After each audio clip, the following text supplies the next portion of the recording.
All right. Neverboard Gaming back again with the grand finals match from our recent FNM Friday Night Magic standard block. We're going to have Marino here.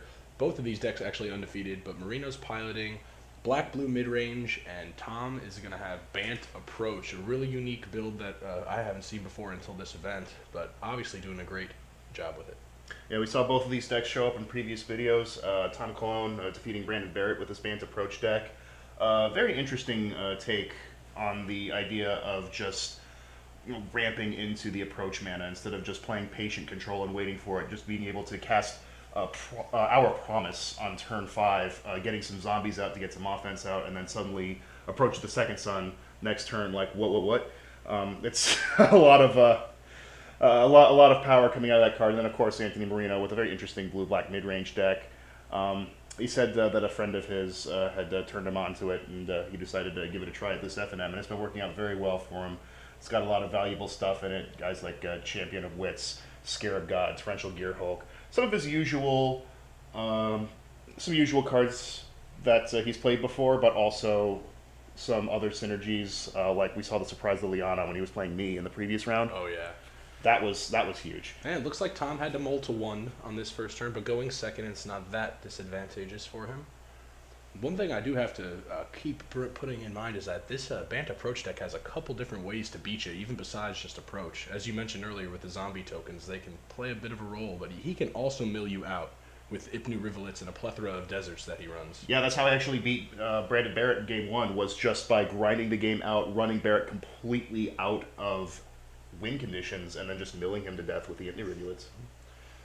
So it looks like Marino is already digging, kind of not an optimal Charta course right there, but... And he goes right into the Walking Ballista as well, as just the 1-1. And not the greatest turn 3 for this deck, but, especially against the Bant Approach deck, which, you've got really nothing to shoot down with that 1-1 Walking Ballista, but maybe next turn he'll just decide to go land, pump, swing, or something. Here he goes, swinging with the 1-1. I have a feeling he's not going to be pumping here. He could before damage, but we'll see. He decides not to. Tom just goes to 19. Marino likes to keep up the threat of some play action. Yeah, even if he's just bluffing it, you got to always do that, especially if you're in blue-black, because blue-black's got all the best answers. Yeah. You would think that blue-black is going to struggle game 1 against this deck, because they have a lot of slots allotted to creature removal, and I don't believe Bant Approach plays a single creature.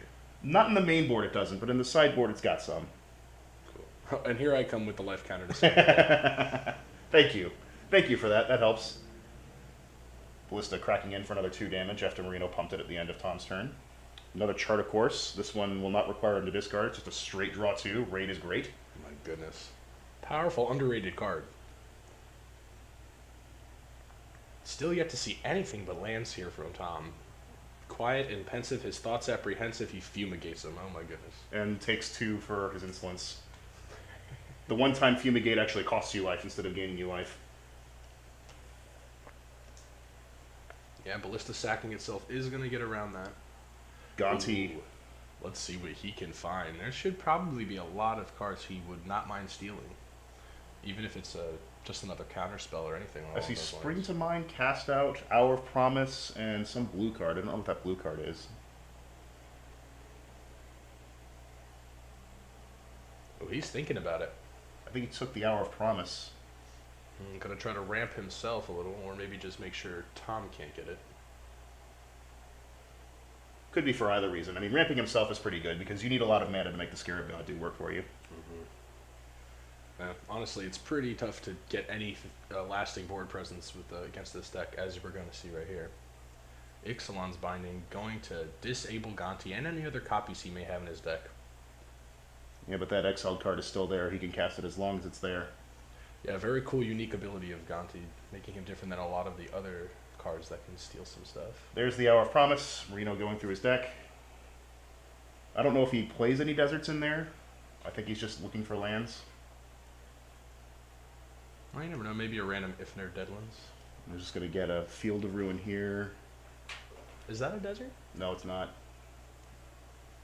And another Field of Ruin. So just 2 Field of Ruin. Ooh, that's actually going to be good in this matchup, especially when Bant Approach is going to try to be getting some late draws from Azor's Gateway. Not to mention the fact that it hits the deserts that would be needed to sacrifice to Itni Rivulet. Tom already has 3 Itni Rivulets in play, so he's not going to be able to get rid of all of Tom's sources of mill here, but will be able to get rid of things that he can throw away to it. Of course, that's not going to become relevant until super late game when the decks start looking kind of thin.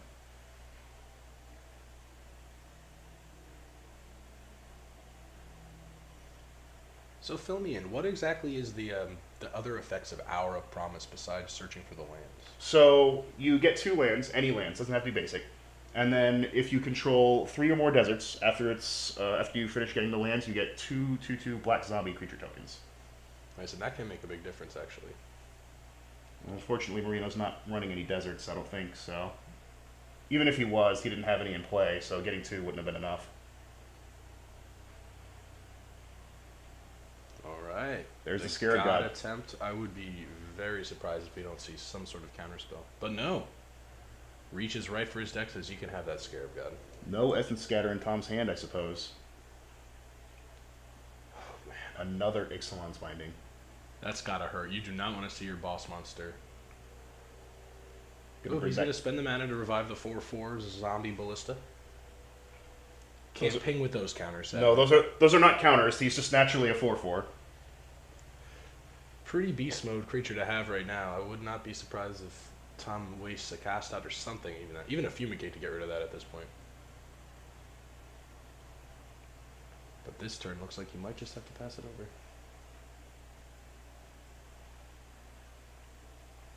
Glidsleeve Siphoner coming down on Anthony Marino's side, getting him another energy. So he'll be able to draw an extra card next turn, provided she lives. Pretty sad when you're playing Bant Approach to see your opponent out mana racing you. And then here comes a Walking Ballista for 5. The timer is real right now. If Tom can't clear this board, it's going to be a grim game 1. He is sitting with the approach in hand, but I don't think that's going to be enough to help him out right now. Oh, he casts it. He does go ahead and cast it here, because that will get him to 17 life. So the Ballista and the Glidsleeve Siphoner mathematically by themselves won't be enough to do it. Does he have another copy of Approach just sitting in his hand? I didn't see one, but not entirely sure. We might find out, depending on what happens here. Ballista's up to, what, a 6/6 now? Oh, yeah. Yeah, 6/6. Tom with the shields down cannot block either of these creatures. Yeah, completely tapped out. Anthony just having a field day this turn, whatever his heart's desire. Can he just fill up the Walking Ballista with arrows and then attack with that and the Glint Sleeve and then just win by removing all the counters? I don't think it'll be quite enough. How much? No, this only got 2 counters on it, so. Here comes 8 damage. Yeah, there's not going to be enough counters on this Walking Ballista to get it done if he decided to do that, so he's just going to... full pass with a gigantic board of mana. I mean, why commit anything to the board when you've already got this Walking Ballista sitting there? You can just keep dumping all your mana into that and win that way. Mm-hmm. It happens a lot. I mean, even if he goes for the cast out or fumigate, he can just pump it up, get some extra damage in ping.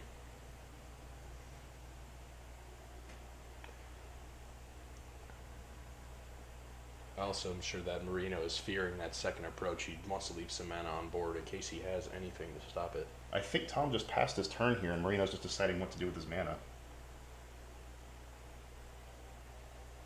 I mean, I'm assuming that's what that hand gesture meant.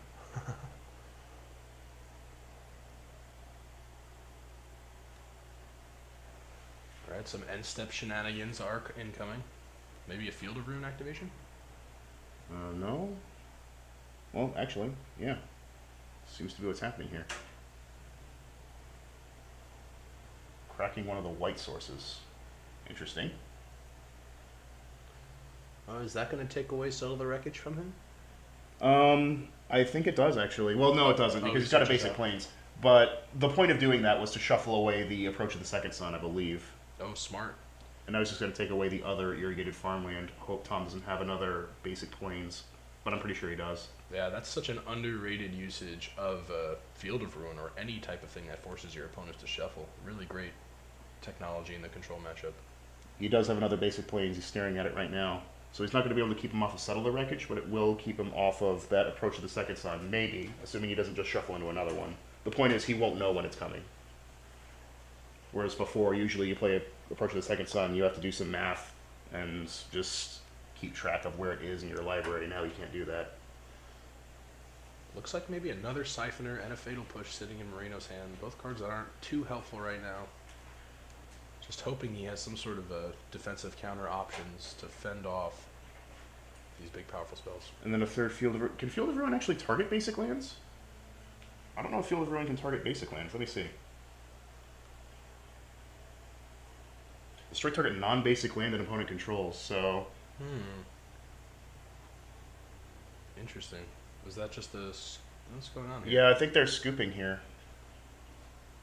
Alright. Yeah, so that was actually kind of a misplay there, because Field of Ruin's not supposed to be able to hit basics. So even though Marino's plan was to just go after all of Tom Cologne's white sources, Field of Ruin does read 2-tap sacrifice to straight target non-basic land an opponent controls. Yeah, we'll just have to assume that was just a funny scooping gesture or something along those lines. Perhaps. But yeah, I think you called it. I think Marino was just fearing to settle the wreckage because he didn't have like a negate or something to get rid of that. So. Alright, post board, I have a feeling this is going to get very interesting. Tom Cologne's not afraid to bring in Regal Caracol, as we saw in his previous match. And I'm not sure exactly what Marino has, probably upping the ante on a lot of his counter spell play. I think he's taking out a lot of his removal here. Fatal Push is probably super, super dead in this matchup. All it kills is zombie tokens and cat tokens. Do you leave the Vraska's Contempt? That's the question. I think you have to. I don't know exactly what's in Tom's sideboard, but he could be holding a Planeswalker in there. I hear Nissa Steward of Elements is really good lately. So. Yeah, very underrated card too. She has a lot of synergy with the Explore mechanic because you're able to just set up the top of your deck for her ability to pop off. Yeah, it's a free scry 2 every turn, which is really strong. Like, it's almost Jace level strong as far as card selection goes. I mean, it doesn't give you a card in your hand, but it lets you set up so well. Yeah. She needs a lot of support, though. She has no ways of protecting herself like some of the other more powerful Planeswalkers. Well, she does if you have a creature on the top of your library, and the Bant Approach deck doesn't run that many creatures, but the reason to run this in here would be to dig yourself closer to that second Approach of the Second Sun, yeah. Or to just ult and say, okay, take 10 for my lands. Yeah, people, don't forget, that's why cards like Glimmer of Genius, all these scry cards are very powerful in Approach, because they can go so deep to that 7th card in the library. Of course, this is all speculation. I don't know if Tom's actually playing it. I just think it would be a decent idea, and maybe that's something to save Vraska's Contempt for. Otherwise, you're just going to be Vraska's Contempting a zombie, and that would be pretty sad. But Well, Vraska's Contempting a Regal Caracol wouldn't be so bad.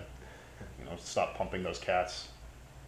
I'm trying to think what else Tom has for this specific matchup. Maybe he's going to just up the ante on Ixalan's Bindings and cast outs, just trying to make sure the Scarab God is not going to become a problem.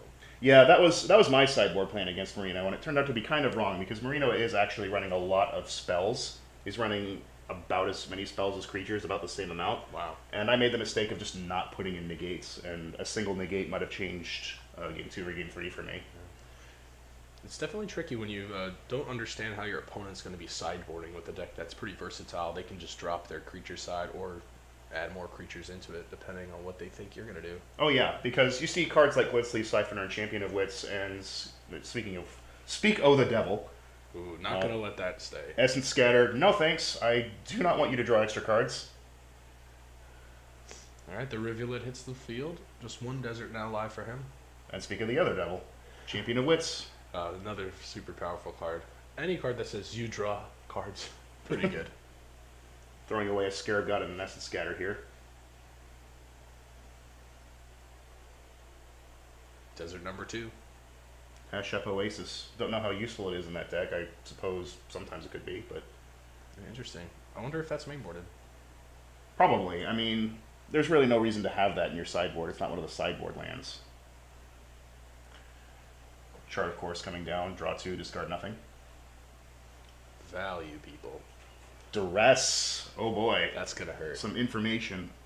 And there goes the Fumigate. Tom's holding on to 2 Regal Caracols and a land. So he'll be able to drop a Regal Caracol next turn, but he loses the Wrath So he does not have that Oh my goodness, insurance what's policy. new Pussycat? This could be a problem. 7 power with the life-linking kitties. Scarab God comes down. We kind of expected this because Marino did discard a Scarab God earlier. That's usually a dead giveaway that he's got a redundant one. Alright, this is shaping up to be a little more interesting match than the first one here. A lot more players creatures coming can down. There's the both second Caracal. That's going to make the first one a 4/4, and the other cats will become 3/3s. Actually, both of them are 4/4s, excuse me. My goodness. Not fun to be blocking all that stuff. Scarab God, how do you get out of this one? He does have the ability to revive his own glint sleeve siphoner here. Yeah, that's the only other creature in the graveyard, isn't it? Might be best to... Oh man. Gifted Aetherborn, that's Good too. Very good. always a great little blocker. Definitely going to be dissuading him from attacking with those Caracals now that Death Touch is on the board. Yeah, this board state's starting to look really familiar to me as a tokens player. Staring down that Gifted Aetherborn going, oh goodness, that thing. Although I have a feeling he didn't put in that board wipe card. Oh, Ixalan's Binding comes down. Oh, but Marino's got the Supreme Will to counter it. Yeah, it was a... Alright, still is going to slow him down. Not going to let him get his glint sleeve back as he probably would have liked. Oh. There's Liliana. There she is. We talked about this earlier. Always the Spice Lady. Gosh, thought the cats would be enough. This is going to be tough. Cats He's versus gonna have zombies. He's going to have to put pressure on Lily or... Brand new phone game. Tom being nice and giving him a zombie token. It's like, don't use Goku. I've got real ones. Come on, Tom. Why don't you believe in Goku? Goku's been through enough, man. Oh, there's Approach of the Second Son #1. Kitties, lend me your strength. That'll that'll bring Tom up to 25 life and put some inevitability up there. Marino's going to have to make use of that Field of Ruin again, just like last game if he wants to shuffle that thing away. Oh, but he could be a little more suspenseful to make the shuffle hurt all that more. Give him a couple turns, you know, false sense of hope. Liliana goes to that dreaded 7 loyalty, banking some more cards in the yard, getting another zombie token. Generous Tom. Always a nice guy. Can't be too nice, though. You don't want Liliana blowing up your board. There's another Duress. Gets rid of... What is that? Not entirely sure. I can't tell from the art, actually. But whatever it was a non-creature, non-land card, so Tom Clone does not have access. Oh, and a third Regal Caracal. Wow. Are you kidding me? Fat cats right now. Holy moly. I think he's just daring Marino to ult Liliana at this point. All right. He ran out of cat tokens. Very rare occurrence. Oh, my goodness. What's that going to make them all right now? 5/5s? The small cats are 4/4s. The big ones are 5/5s. And they all have lifelink. Oh, man. But he still can't really seem to... Does he just crash and... Yeah, I think he's just going to crash and bash here. But is he attacking Marino or Liliana is the question. I think he just has to go all in on Liliana here and force Marino to make a play. All right, so that's a lot of life to gain right now. 16 and then plus 15. 31 life you gain here on this? Well, the big cats, like I said, are 5/5s. The small ones are 4/4s. So that's 16. That's 26 life that he's going to gain off of this, assuming that all these cats live to deal combat. Oh, he damage. left one not swinging. Yeah, I wasn't counting that one. My bad. I didn't notice that. The top two are 5/10, and then the...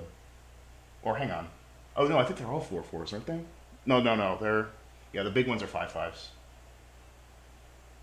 And the small ones are 4/4s. So yeah, that's 26. So if all of these cats live to deal combat damage, that's going to bring Tom up to 50 life. And looks like he's pointing at Lily there. Maybe it's all going towards her. I would not be surprised. I mean, you got to stop her from ultimating. Marino making all the blocks he can. Not willing to let go of the Scarab God, but absolutely willing to make that Death Touch do work for that Gifted Aetherborn. Is Lily making out of this alive? I don't think it's possible. I don't think so either. I think he's just... Yeah, Lily's going to go down. I think he's just trying to get Champion of Wits set up for a future Eternalize, and then just kill another Regal Caracal. Gosh, man, draw 4 off that Eternalize. Crazy. Scarab God's actually going to get in and block one of the cats as well. One of the token cats. Doesn't want to have to recast it, otherwise you'd think he'd go for just taking out the other Regal Caracol.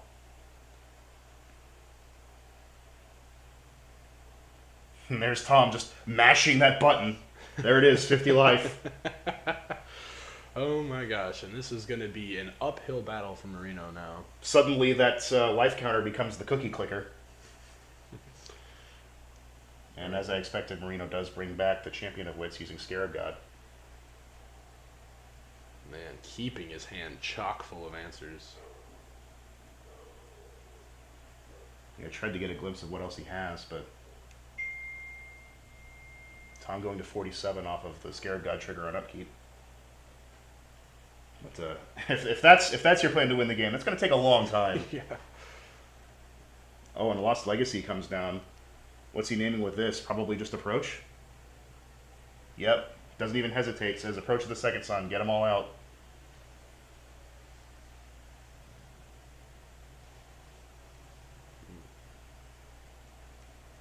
Ouch. That is really going to put a damper in Tom's plans here. He's now going to have to find a way to break the board and to actually win the old-fashioned way. Unless he can start going for the mill strategy, but well, a little late. Having 3 Caracals is a pretty good way to do that. One of them's dead, but he's still got a lot of power out there. Not enough to overcome the Scarab God's 5/5 body, but maybe he's got another Ixalan's Binding or something.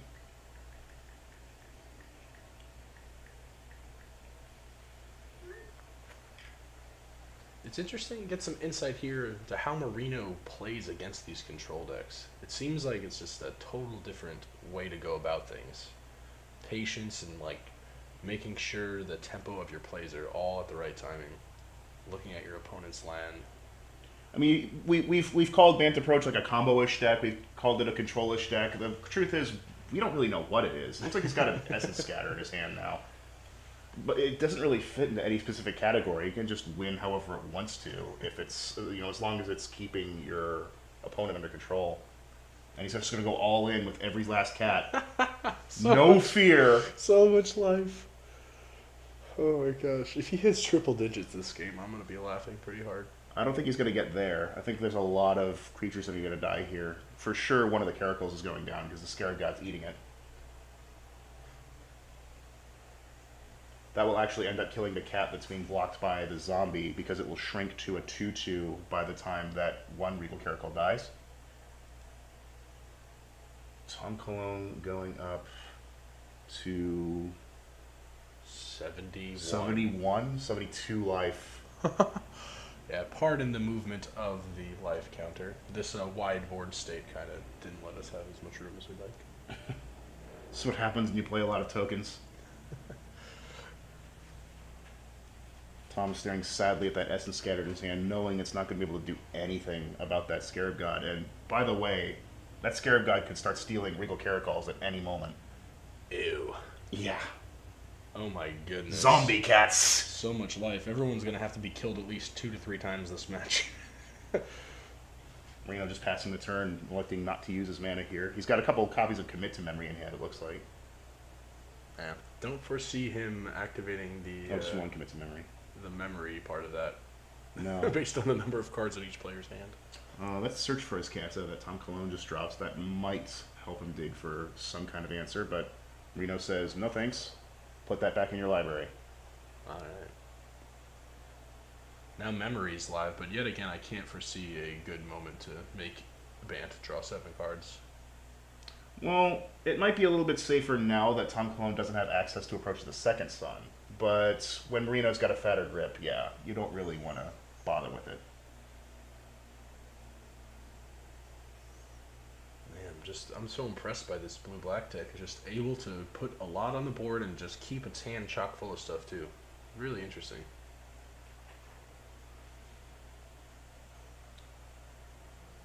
Well, the fact that Marino has to read the card is a pretty bad sign as to whether or not he's familiar with it. It's going to be another copy of that spill earlier we weren't quite sure about. It's thematic compass. Oh, yes, it is. And then Essence scattering the torrential Gearhulk. He was waiting for that play. So the thematic compass resolves, and he has 7 land already, so it's going to immediately transform. Maze of Ith, right? Yeah, it's the land that taps for a mana and then is also Maze of Ith. My goodness, this could be a long one. 70 life with a Maze of Ith on your board. Spires of Arazka is the name of the reverse There we go. side. There it is.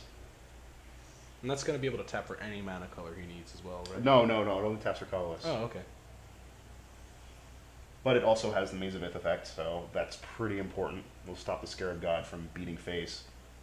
But all the while, just slowly grinding down Tom Cohen's life total.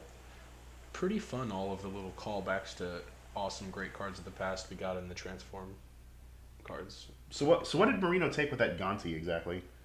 Not entirely sure. We'll see if it comes into play here. Oh, actually, it was a blue card. What is it called? The enchantment. Oh no, he didn't.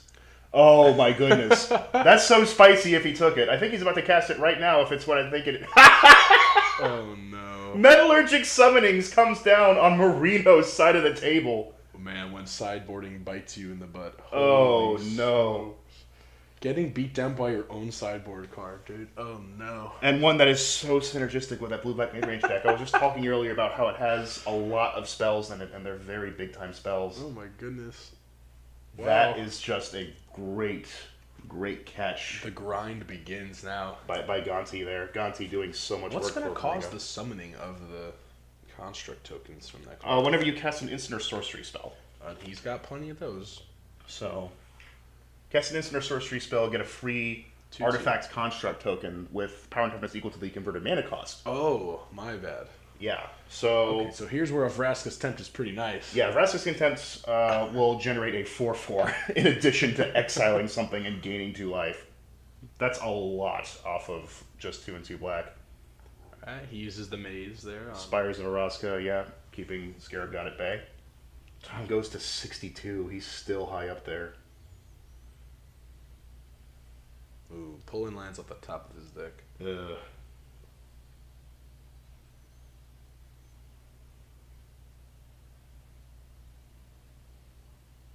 Vraska's Ooh, he Contempted does token. have a Contempt. No, I saw it in his hand earlier. I was just wondering if he was going to go ahead and use it, because there's not very many targets. And boom, here comes a 4/4. Oh, the constructs. Tom hoisted by his own petard here. It's got to feel wrong. Wow. Marino again able to stabilize. It looks like the momentum is shifting in his favor here. It's shifted very greatly in his favor, but he's still got a mountain to climb. Tom gaining all of that life off of the Caracal swings from before. Unfortunately, he had to use that really big one on Liliana just to stop his board from getting wiped. I'm curious as to why he would stop the attack of the token and not Scarab God there.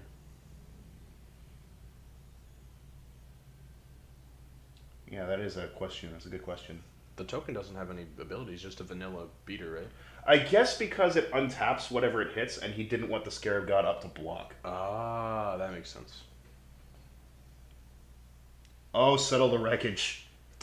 Yeah. Does Marino have the counterspell for this? Yep, there's the negate. That's going to make it 2/2 as well. Can he play any counter wars? He's got 1 card left in hand? No, that's it. Dang, that would have been a huge opportunity. Spires of Araska again, negating the 4/4.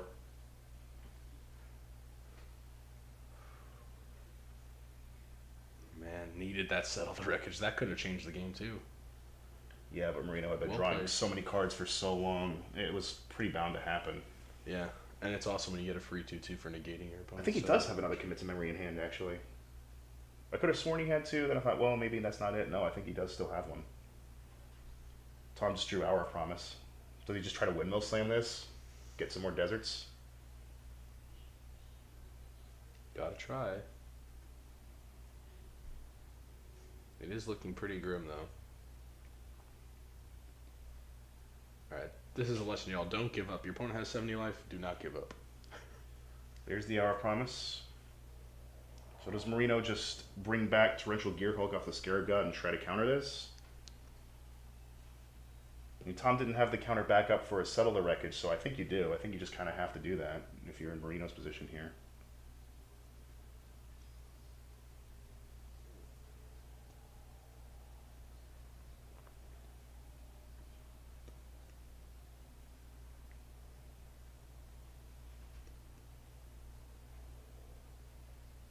Yep, exactly right. So here comes that Shrunken Torrential Gearhulk.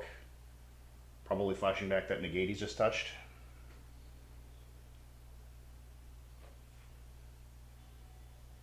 One leftover card in his hand. Could it be anything to combat this? He's tapping mana. Maybe he's got something.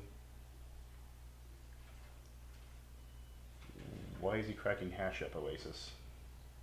Scavenger Grounds, perhaps? Oh, you know what? That is a good call. Yes. Because you can't crack Hash Up Oasis here because that's a sorcery speed ability. Scavenger Grounds, however, is not, and you can sacrifice any desert to it. So, Alright. technically, you can sacrifice any desert to any other desert's ability. So is that going to cause the torrentials to fizzle his trigger there? it should cause it to fizzle, but he still didn't resolve the Hour of Promise for whatever reason. Did Marino just cast another counterspell? I'm guessing while we were talking he must have, because for some reason that Hour of Promise did not resolve. Tom did not dig in his library for more lands. Gosh, and the board's still growing on his side.